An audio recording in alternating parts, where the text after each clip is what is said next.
हुन त तपाईले भर्खरै विश्वका धनाढ्य व्यक्ति एलन मस्कले आफ्नो न्युरालिङ्क प्रोजेक्ट सफल भएको घोषणा गरेको त सुन्नु नै भयो होला, जुन एक ब्रेन कम्प्युटर इन्टरफेस प्रोग्राम थियो।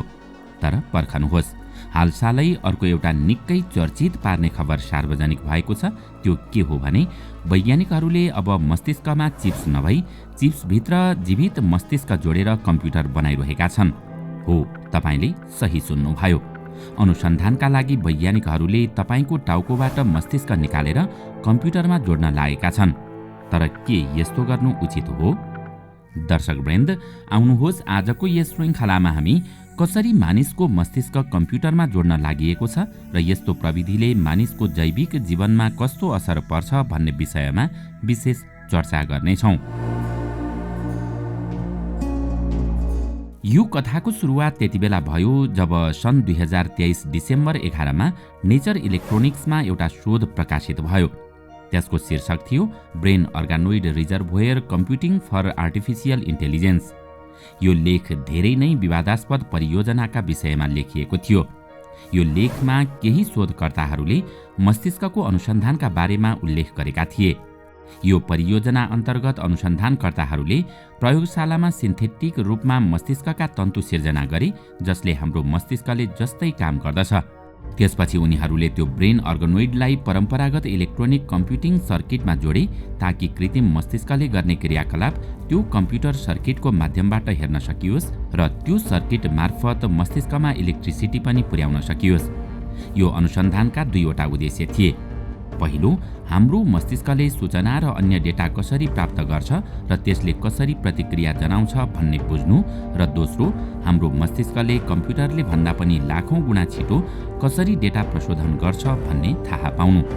अर्थात् हामी कसरी हाम्रो मस्तिष्कको गति र त्यसको नजिक पुग्न सक्ने कम्प्युटर बनाउन सक्छौं भन्ने थाहा पाउनु।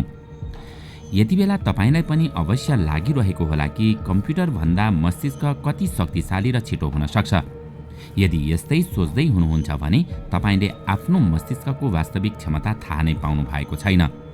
यदि संसारका जटिल भन्दा जटिल संरचनाको कुरा गर्ने हो भने हाम्रो मस्तिष्क सबैभन्दा माथि हुनेछ। हाम्रो मस्तिष्कमा करिब 100 बिलियन न्युरोन हुन्छन्, जसले एकसाथ मिलेर 125 ट्रिलियन भन्दा धेरै सिनोप्सिस सिर्जना गर्दछन्।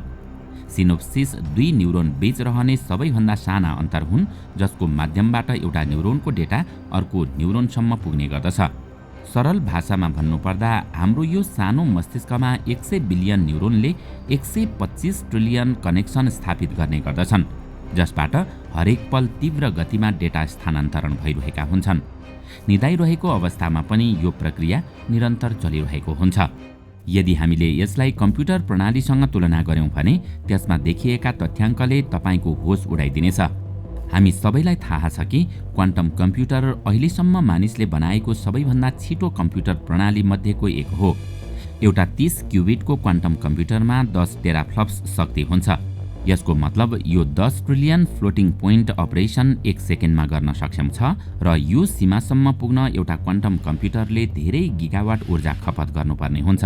तर यसको तुलनामा हाम्रो मस्तिष्कमा करिब 100 टेराफ्लप्सको शक्ति हुन्छ र यति धेरै प्रशोधन शक्ति प्राप्त गर्नका लागि हाम्रो मस्तिष्कलाई केवल 12 वाट ऊर्जा भए पुग्छ, जुन सामान्य CFL बल्बले गर्ने ऊर्जा खपत भन्दा पनि कम हो। हाम्रो मस्तिष्कको अर्को विशेष कुरा के छ भने जहाँ कम्प्युटरलाई डाटा स्टोर गर्न धेरै मेमोरी चाहिन्छ र त्यसले सीमित डेटा मात्र स्टोर गर्न सक्छ, तर त्यही हाम्रो मस्तिष्कको डेटा स्टोरेज क्षमता असीमित छ। किनकि जब हामी केही नयाँ कुरा सिक्छौं तब हाम्रो मस्तिष्कले स्वचालित रूपमा नयाँ सिनोप्सिस सिर्जना गर्दछ ताकि आवश्यक पर्दा नयाँ डेटा स्टोर गर्न सकियोस् र आवश्यक परेको बेला पुनः प्राप्त गर्न सकियोस्। हामी सबैलाई थाहा छ कि हाम्रो मस्तिष्कले काम गर्न विद्युतीय आवेगहरू प्रयोग गर्दछ, तर अचम्मको कुरा त के छ भने यसले प्रयोग गर्ने ऊर्जाको दर कुनै सामान्य बल्बको भन्दा पनि थोरै छ। यही कुराले वैज्ञानिकहरूलाई आजसम्म आश्चर्यचकित बनाइरहेको छ। आखिर मानिसको मस्तिष्कले यति ऊर्जा प्रयोग गरेर यति ठूला काम कसरी गर्न सक्छ भन्ने प्रश्नले अनुसन्धानकर्ताहरूलाई सताइरहेको छ। त्यही कारण वैज्ञानिकहरूले मस्तिष्कको टोपोलोजी र यसको नेटवर्क नक्कल गर्न अहिलेसम्म धेरै प्रयास गरिरहेका छन्, तर उनीहरू मस्तिष्कको स्तरसम्म त के यसको प्रशोधन गति र ऊर्जाको खपतसम्म पनि पुगेका छैनन्। यहाँ एउटा कुरा थाहा पाइहालौँ, जब मानव मस्तिष्कको संरचना जस्तै कम्प्युटर प्रणाली डिजाइन गर्ने प्रयास गरिन्छ तब त्यो कम्प्युटर मोडललाई न्युरोमोर्फिङ कम्प्युटिङ भनिन्छ। जब अन्वेषकहरूले वर्षौंको कडा परिश्रमका बावजुद मस्तिष्क जस्तै शक्तिशाली र प्रभावकारी कम्प्युटर बनाउन सकेनन्, तब उनीहरूले मस्तिष्कलाई नै कम्प्युटर किन नबनाउने भनेर सोच्न थाले र यही सोचले हाम्रो नयाँ प्रयोगको ढोका खोल्यो। यो प्रयोगका लागि पहिलो काम एउटा कृत्रिम मस्तिष्क बनाउनु पर्ने थियो। त्यसका लागि सबैभन्दा महत्त्वपूर्ण तत्त्व स्टेम सेल थिए। अब एकछिन स्टेम सेल भनेको के हो भन्ने नै बुझौँ। साधारण भाषामा तपाईँ स्टेम सेलहरूलाई सेल अर्थात् कोशिकाको कच्चा पदार्थ मान्न सक्नुहुन्छ, जसबाट विशेष कोशिकाहरू उत्पादन गर्ने गरिन्छ। उदाहरणका लागि शरीरमा धेरै प्रकारका कोशिकाहरू हुन्छन्, जस्तो कि cardiac cells, blood cells, nerve cells आदि। तर प्रारम्भिक रूपमा यी सबै सेल एकै प्रकारका स्टेम सेलहरू नै हुन्, जुन तिनीहरूको वातावरण अनुसार अहिलेको जस्तो अवस्थामा विकसित हुने गर्दछन्। यी स्टेम सेल कुनै व्यक्तिको रगत वा बोनम्यारोबाट निकाल्न सकिन्छ। यो प्रयोगमा पनि वैज्ञानिकहरूले यस्तै गरे। उनीहरूले सबैभन्दा पहिले पर्याप्त मात्रामा स्टेम सेल सङ्कलन गरे। त्यसपछि ती स्टेम सेललाई यस्तो अवस्थामा राखियो जसबाट ती स्टेम सेलहरूले मस्तिष्कका तन्तुको जस्तो रूप लिए। त्यही मस्तिष्कका तन्तु जस्तो उत्पादनलाई वैज्ञानिकहरूले ब्रेन अर्गनोइड नामाकरण गरे। अन्वेषकहरूका अनुसार ती स्टेम सेलले ठिक त्यस्तै न्युरोनको रूप लिएका थिए जुन हाम्रो मस्तिष्कमा हुन्छन्। त्यसपछि त्यो तन्तुलाई कम्प्युटर सर्किटमा जोडियो ताकि ती न्युरोनसम्म विद्युतीय आवेग पुर्याउन सकियोस् र तिनीहरूको गतिविधि अध्ययन गर्न सकियोस्। यो अनुसन्धानका लागि मस्तिष्कको अध्ययन गर्न सक्ने एउटा एआई प्रोग्राम पनि बनाइएको थियो, जसले मस्तिष्कको कार्यक्षमता ट्र्याक गर्न सक्थ्यो। त्यसलाई यो ब्रेनवेयरसँग लिङ्क गरियो। यो सबै प्रक्रिया पूरा गरेपछि यसको डेटा फिडिङ प्रक्रिया सुरु भयो। पहिलो प्रोग्राममा अनुसन्धानकर्ताहरूले यो ब्रेनवेयरलाई भोइस रेकर्डिङ सुनाए र ब्रेनवेयरले ती आवाज चिन्न सक्छ कि सक्दैन भनेर परीक्षण गर्ने प्रयास गरे। जब ब्रेनवेयरले नयाँ आवाज सुनिरहेको थियो तब त्यसले फरक प्रतिक्रिया दिएको थियो, जबकि पुराना आवाज सुन्दा यसको अन्तिम ढाँचा दोहोरिरहेको थियो। यसको मतलब के थियो भने ब्रेनवेयरले त्यो आवाजलाई चिनिरहेको थियो। यही कारण यसले देखाउने प्रतिक्रियाको ढाँचा समान थियो। प्रयोगको अवधिभर ब्रेनवेयरलाई 8वटा फरक आवाजमा 240वटा रेकर्डिङ सुनाइएको थियो। ब्रेनवेयरले छोटो नमुना सुनेरै आवाज चिनेको थियो। ब्रेनवेयरले 78% स्पिकरको आवाज पहिचान गरिरहेको थियो।